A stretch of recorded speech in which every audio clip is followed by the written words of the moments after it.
same day or the morning of the next day.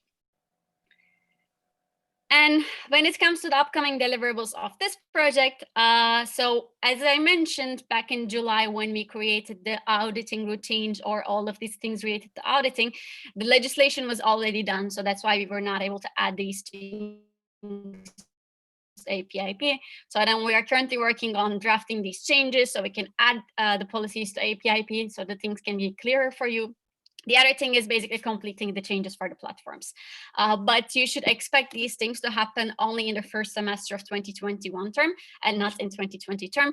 The changes you can expect, this first one is there will be a status for remote realize. Right now, you know that there's no such status. After approval, even if you mark your opportunity remote realize, the status of the application is not going to change. So then we are working on bringing a status where you would have a status between approved and realized, which would be remote realized. The second thing is adding new sections to opportunity creator if you're adding a part remote opportunities, because the entire reason why we have been having ICB audits is to check if a certain information is in your opportunity or if that information is correct. So instead of doing this manually, right now we want to have spaces for these things inside the opportunity automatically. So then the platforms team helped us scope these changes. Hopefully when these changes are complete, we will not see any big need for opportunity audits anymore. Cool. So,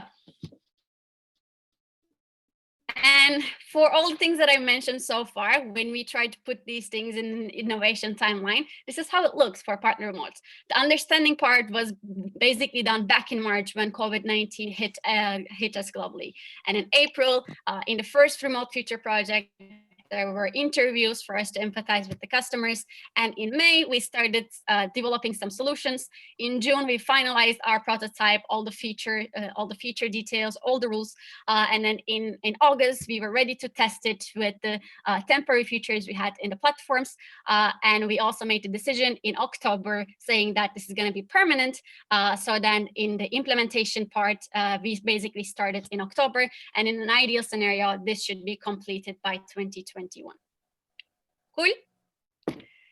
So let's go to the next project. Oh, notes and recommendations. I'm sorry. So the first one is, as I mentioned, auditing process is not going to stay forever. So you can expect not in the maybe first semester of 2021 term, 2021 year,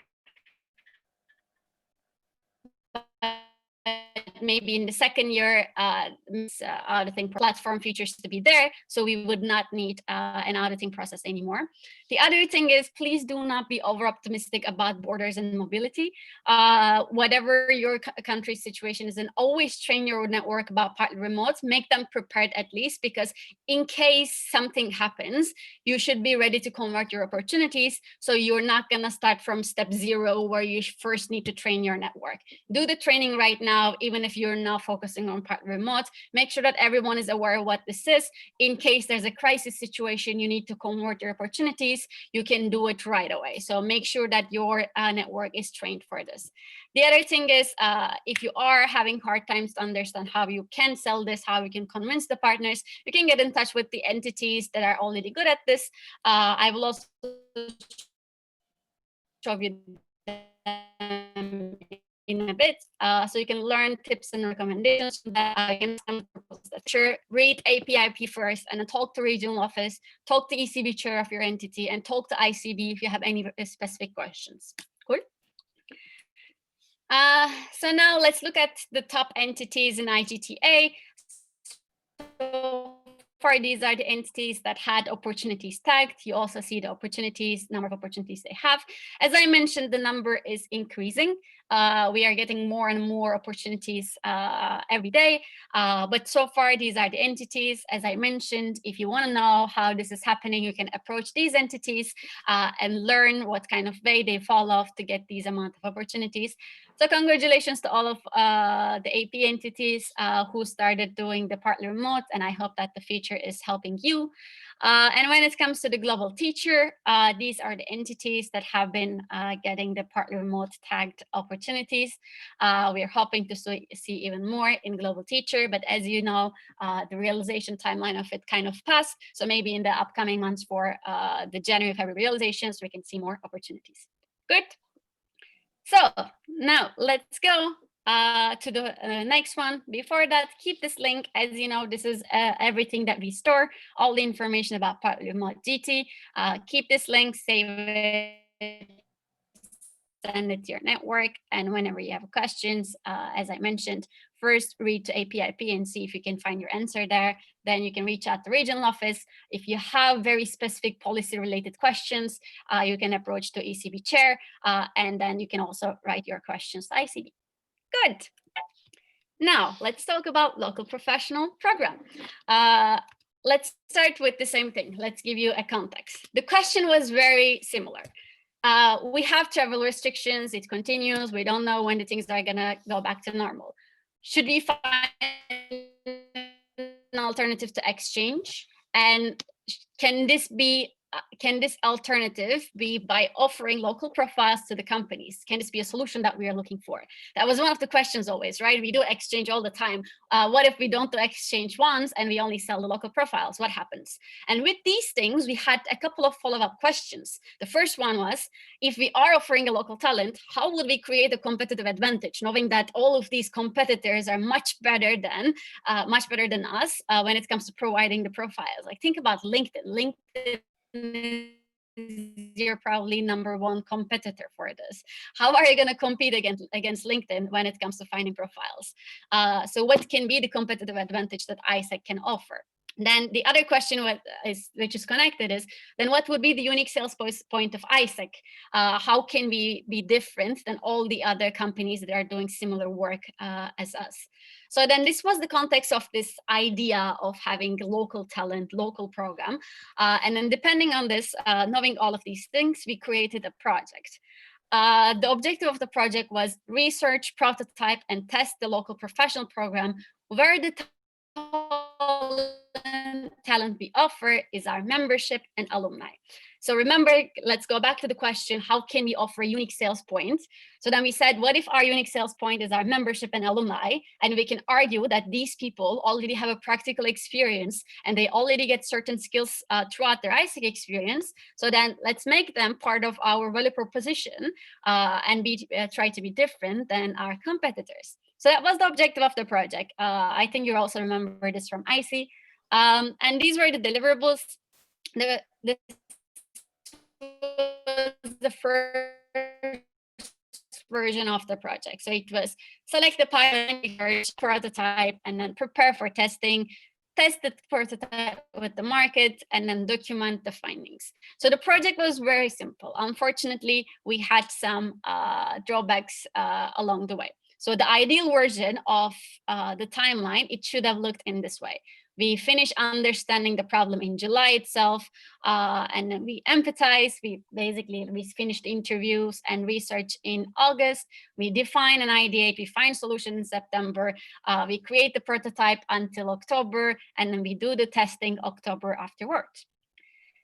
So when we look at the progress of the project, we were supposed to select pilots and we wanted to select minimum 2 entities from each region. However, out of the applications we got, only 3 applicants were qualified for piloting because we had certain requirements, right? Only 3 entities were passing these requirements. So as you can imagine, this was not an enough number to go ahead with the piloting project. So we reopened the pilot applications, but this meant that we had to cut down the scope of the project. As you have seen in the timeline, a pilot application, if you re-release it, this is gonna take at least 2 to 3 weeks more in your timeline. So that means we had to cut down some deliverables. So then we rescoped the project and we removed the prototype and testing part. We made it focus on only the research. So then the second version of the project was about doing the research and finishing the research and coming up with the findings and writing recommendations about how the product can look like. So then we opened the applications again. We opened second round of applications. However, in the second round, we only had one entity applied. At this point, we understood that this is not going to happen with the piloting, as either it might not be a priority for the entities anymore. There might be issues with the resources. Also in the ISEC International, as we already started working on other projects, this also became not the highest priority for us. So then we decided that we would only do the research with global partners, and this would happen in October. However, when we came to October, we realized that throughout the Q3 that we were going through in ISEC International Priorities, we decided not to take this idea to the global partners because it would result in setting wrong expectations. So imagine that in October, you're going to global partners telling them, hey, we have this idea that we want to understand, but the earliest time ISEC International can work on this is actually May, because the current team was not going to be able to work on it. The elect team has their transition until December. They have their planning in December and they come back, and January, February is when they start their projects. But in March, there's a huge conference, and only in April, May, they're able to start something new. So then that would be a huge gap, 6 to 7 months gap between what we say and what we deliver. And we didn't want to set wrong expectations. So instead of doing that, we just had workshops with the new AI members, some of them, some from BD and with Connie. It was all about explaining the projects, the kind of insights we had so far, and what can be the potential scope. So then, so far with the project, we can say that we closed it by not touching it after the understand part of the timeline. So then in case AI 2021 team wants to work on this project, if they want to open it again, they will work on it during their planning. They're going to make this decision. So then you will know about this when their planning output is launched. Until then, they know about the scope of the project. They know what are the decisions we took in the last 3 months. So then the final decision is going to belong to them, whether they want to do it again or not, or maybe they will come up with very different product innovation ideas. So do not also feel limited that this is the only idea we have and this is the only idea that I continue. So you can also expect maybe a lot of crazy ideas from them. But so far, this was the progress of the project, that we closed it by not being able to research on the idea. We transitioned the idea, and now when the AI 2021 team releases their output, you can maybe see this project again, or maybe they will offer you something else to work on. Cool. Now, let's go to the virtual professional program, the update that many of you were waiting. So from IC 2020, you know this as remote intern, and the pilot entities already know this as virtual professional program. So let's see how the things are going with the project. And I know that a lot of you have many questions about this. So the context was very similar. Due to the travel restrictions, how can we continue, and how can we actually find alternatives?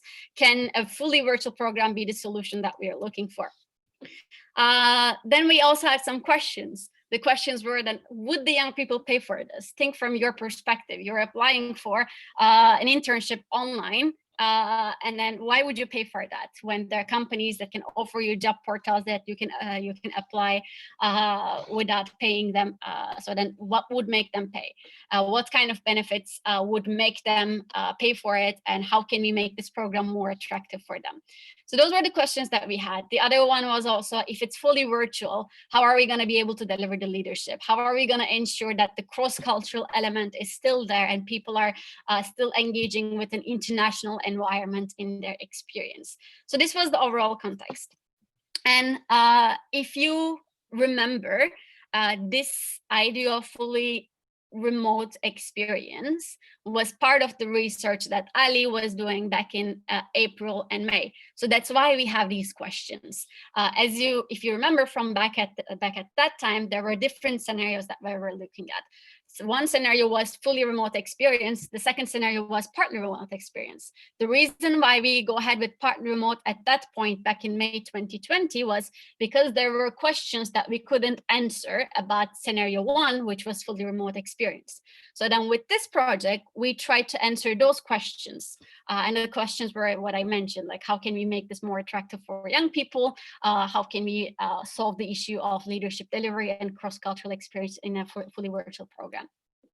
And the objectives of the project was similar to the local project, researching, prototyping, and testing a fully virtual professional program. So the deliverables of the project were also the same for selecting pilots, then designing research, then conducting it, then consolidating findings, creating the prototype, preparing for testing it, and then documenting the findings. So this is how the timeline looks right now. Understanding the problem part was finished in July. In August, with the pilots, we finished research. In September, we built solutions, and starting from mid-September, we started working on our prototype, and it is kind of finished at the end of October. But now we are in the testing stage. We're still doing a lot of improvements, and the testing stage is gonna be at least until February 2021. So this is a deadline that can be stretched, and this is going to be up to the AI 2021 team. So far, we don't have any positive or negative decision about this idea. So we are not saying that, oh, this is not working, we're not going to work on it. But we are also not able to say that, hey, this is working out in the markets and we need to start investing more. So the implementation decision, it is to be decided based on how the testing is going to go. Cool. So this was the timeline. Now let's look at one by one how it worked. So selecting pilots, in the beginning, we selected 35 entities, 18 were IGT, 17 were OGT. However, this number has changed over the time. This was a very strict project, and I was very harsh on the entities. Whenever they missed the deadline, they immediately received a message from me, or whenever they were not delivering their tasks, then some of them, they were removed from the project, mainly because we wanted to have a very tight project with a lot of findings. So right now, the current list of pilot entities are these. We have a lot of entities from AP, and I'm hoping that they're going to help us get a lot of results in the testing. So it's great to see many entities, especially in IGT site in AP. So let's see how it goes. Good luck to everyone. From this point, I don't think this list is going to change much, but no one knows, right? After selecting the pilot entities, the second one was designing the research. Remember that we had some questions about this entire project, right? We completed the designing of the research in the first week of August, so we could immediately onboard the pilot entities. And this is how our initial step of research design looked like. So we had questions about delivery position. Then we had questions about product features, like how would the duration would look like? What would be the work fields? What would be the benefits we offer? Then about the customer journey, we wanted to understand the expectations of the customers, but also we wanted to ask them about how the pricing would work. To companies, we wanted to ask them about the charging stages, if they would want to pay before open or not. We had questions about brand, and we also had the legalities part of the research. What kind of contract should be between the program participants and the company? And then we put them in categories of what kind of data we need to collect. Primary data is the data you collect from your direct stakeholders, meaning that your EPs, your signups, your members, your partners. And the secondary data is basically you do a research and you look for a research or statistics that's already out there. So you see that for some of them, we needed directly information from our customers. For some of them, we also did an additional research to check the information outside. Those information outside was pilots did competitor research. For example, from the competitor research, we had some information about pricing, also how it is working with our competitors. But also they looked at the academic papers, the government resources to see if there are any insights we can take for this fully remote experiences. And qualitative and quantitative parts of data is basically one gives you more information about like how the people feel or think in certain ways. The other is more like measurable. You can create a hypothesis and see if things are working or not. A simple example is in duration, we had a hypothesis asking what can be the minimum duration of this program. We wanted to see if 4 weeks can be something attractive for the company. So then we ask them questions where they would put the durations in order of preference, or they would tell us which one they like, they are interested, or they're not interested. So then this was a quantitative part of the research, and this helped us measure if we are able to offer something for 4 weeks or not. So then overall, we had this like huge table, which are the elements of the research that we had. So the pilots had youth interviews, they had to interview their companies, and then they had to do competitor analysis. They did an external secondary research, and they also did legal research. And from ISEC International site, we sent surveys to youth, we sent it to signups, and then in isec.org, we opened polls and we asked questions to the visitors to the website. And we did the same for the company site. We sent surveys to the companies, and we also opened up polls in POP.